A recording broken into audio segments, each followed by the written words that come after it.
G'day peeps. Today I'll be talking about a show on Netflix called Hack Your Health. And it talked about the microbiome that are found in your gut, the implications of all of that and what we found in society today. My name's Perry Vanakis and I'm the founder of Nutrition 90. Please remember to like, subscribe, leave a comment below. That way we get the algorithm going and we can share my knowledge. Now, the show was quite interesting because it spoke a lot about the gut and the microbiome that was found in there. And let's say the implications that are caused from that when we have a small diversity of microbiome in the gut. The gut itself is, let's say, one of the key areas of the body where it's one of the biggest organs that takes in all the food from the external environment, goes through a digestive process and then goes into our internal environment. So it's really important to understand what goes on in there. Now, only over the last few years, we've really understood a bit more the process of the different, let's say, microbiome in there and how they affect your body itself and when we've got too much or not enough or certain things are lacking within the body. In the show, they spoke a lot about how in Western civilization that our microbiome, there's not much diversification in there. It's got a lot to do with what we eat. It's got a lot to do with, way babies are born. For example, if there's a C-section or a natural birth, whether the kid's having baby formula, whether it's suckling off a mother's breast, and also our consumption of ultra-processed food. Now, ultra-processed food has basically no nutritional benefit in it at all. It's energy rich and nutrient poor, and there's hardly any fiber, if any, in the products itself as well too. And what they were saying is, like, Deakin University did some research and found that between 40 to 60% of the finances that are put aside for food is spent on ultra-processed food. And that in Australia, only 28% of Australians hit the target of 30 grams of fibre per day. I mean, that's over 70%. I'm not even getting close to that figure of all of ingesting the right amount of fibre. Within the intestinal wall, there's a mucus that protects the actual lining of the wall itself. Now, proper microbial function within the actual gut is really important to protect that wall from breaking down. What happens is if there's insufficient fiber in there for the microbe to feed on, they start to look for something else. And what they do, they start to eat into the mucus, which then breaks into the wall of the intestine. And then what we start to find is we have issues such as irritable bowel syndrome or inflammatory bowel disease, which is quite harsh on the body. A key point that was brought up in the show is they're basically saying that, well, we need to keep your fiber intake up so therefore we can protect the gut wall. But if you're just eating one thing, for example, they use kale as an example, you eat kale all day long and no other vegetable, there's not much diversification and we start to lose certain microbiome that die off in the body itself because they're not being fed. What was really interesting too, and this is a valid point, is I was saying that, I could eat an apple and you could eat an apple and we're going to get a different result because, as we know, every body is different. What was interesting to see is that the way that they were assessing what was happening within the body itself with the food is they were looking at your blood glucose levels at a 2-hour span.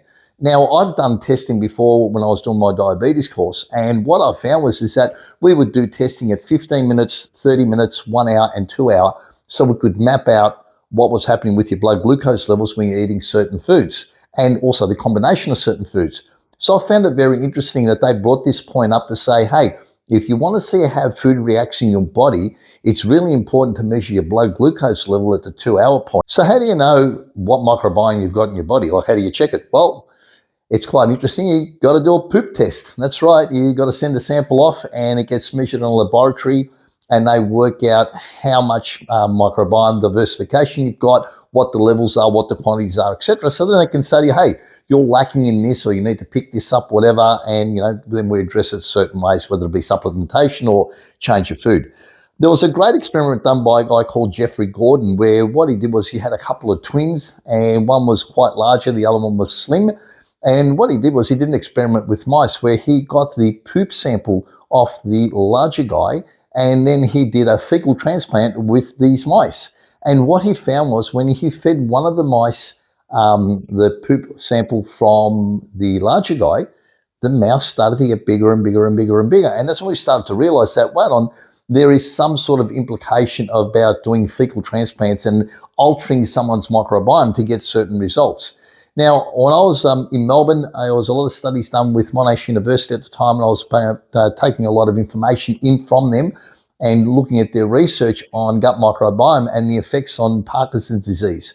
And I was blown away to see the results that when they were doing their fecal transplants, what they were finding is that people that had Parkinson's disease without any medication whatsoever were being cured. They were starting to see a massive improvement. And there's a lot of research still going on. I mean, this was 4 or 5 years ago, and obviously research has gone even further. But we're looking at, other mental conditions, like Alzheimer's disease or, Parkinson's, like we said, even depression, where we're altering people's gut microbiome to get results. Now, in the show itself, they had one of the larger ladies, and when they looked at her microbiome, there was a specific microbiome that was missing. And that microbiome that was missing was causing her to gain weight. So there again, we start to see there's a big area of research here that we can delve into a bit further to go, you know what, there is something really important here with this. We've seen that the gut is affecting the brain and the brain can affect the gut. So we've got this two-way traffic of information that's getting carried across from one side to the other. So you think about it, if I eat something that's going to have a lot of fiber and cause a lot of diversification of my microbiome, that's going to affect my brain. If I'm feeling depressed, it might pick me up a little bit, right? We're also preventing the onset of age-old diseases such as Parkinson's. So we start to see this big correlation, and there's a lot of research that needs to be done.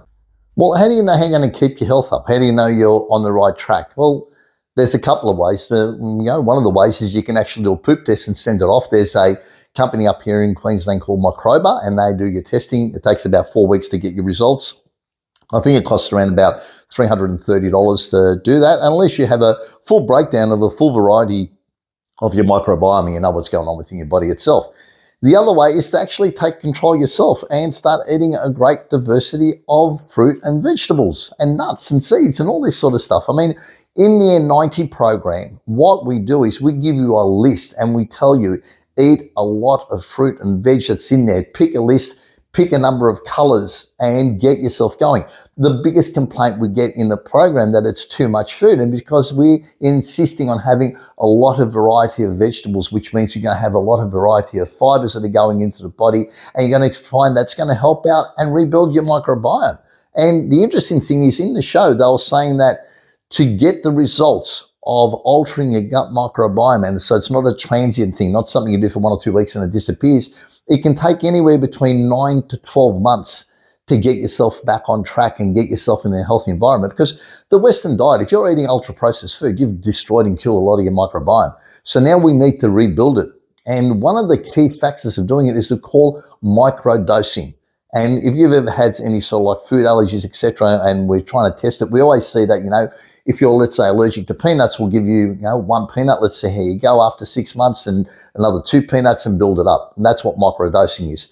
It's the same with your food. If you find that you're eating certain fruit and veg and they're causing you to bloat and gas and discomfort because you've been on a poor diet or you've been unhealthy for so long, we look at microdosing. We say, you know what, today just have a quarter of a banana, see how you feel.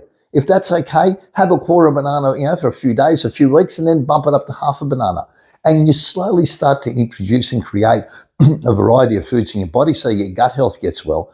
In the show, though, it showed, unfortunately, some extreme cases where, one of the girls had become so scared of eating food, she was eating nothing. She'd limited herself to, 8 or 9 different small foods and was having a lot of problems in digestion and the health and well-being, and psychologically it was affecting her as well. So when she was told she could microdose and slowly start to rebuild her gut health, it was fascinating to see. And the same goes with yourself. If you're finding that there are certain foods that are causing you issues, right, and you can test for them and you know what's going on, you can pull them out of your diet, start looking at different ways, getting healthy, getting active, getting all that sort of stuff, and then start reintroducing those foods, but slowly. Small doses, a little bit here, a little bit there, a little bit here. So then your body starts to build up the new bacteria so you don't get a lot of gas. One of the products I use a lot with my clients is a product called inulin. It's a water-soluble fiber. I really enjoy this because of the way that it breaks down in the body and the fact that it impacts a lot the large intestine, the distal part where all the cancers occur. So it's really good for that sort of prevention. But what we find is that even a small dose of 5 grams can cause a lot of gas and discomfort with my clients. So I tell people, start off with 1 or 2 grams every second day, and then slowly build that up to, let's say, 2 grams 3 times a day. And then we'll go to 5 grams once in the morning, and then 5 grams here, 5 grams there, 5 grams there. So they've done that 3 times in a day. And then we slowly build that up to a balanced dose, and it's all individual, right? Everybody is different. You've got to remember that. So again, it's a way of microdosing. And you know, this is all in the N90 program. And this is why I'm really concerned about gut health and well-being, especially after working with the Monash University in Melbourne and seeing what they did and how they can actually alleviate, you know, diseases such as Parkinson's or Alzheimer's, you know, depression, all that. And it's really nice to know that with the power of nutrition, with the power of whole food, that we can actually turn it around and go back to the way we should be eating. Like my old saying, if it wasn't here 200 years ago, don't eat it, man. Don't eat it. There was no packet of chips 200 years ago. There was no packet of twisties or what do they call them, a bloody Mars bar. There was none of that. My belief is this, that we need to get good fibre in there the way it was designed. And look, one of the studies that I've done a while ago regarding, let's say, trying to get different microbiome in there, when we eat broccoli, for example, we'll eat the head of the broccoli. Not many people eat the stem. But if you eat the stem, it will change the microbiome as well. So we try and eat everything.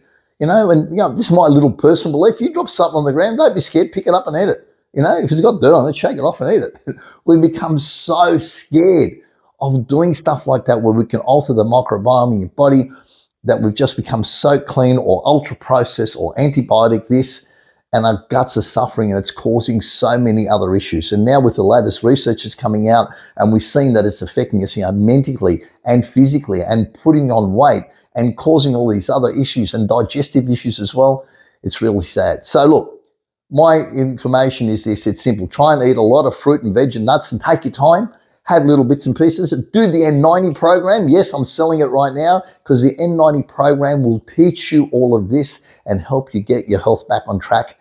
By getting your health back on track, you're going to lose some weight. If you lose some weight, you're going to live longer, you're going to move better, you're going to feel better, you're going to have a smile on your dial. And that's all I can say. Hope you've enjoyed. And before you run off, remember, like, subscribe, leave a comment below. Let me know how many bits of fruit and vegetables you have per day. 1, 2, 3, 10, let me know. Leave a comment below. It's going to help the algorithm as well, and it's going to help share this beautiful knowledge because I want to do my bit to help humanity. Have a great day.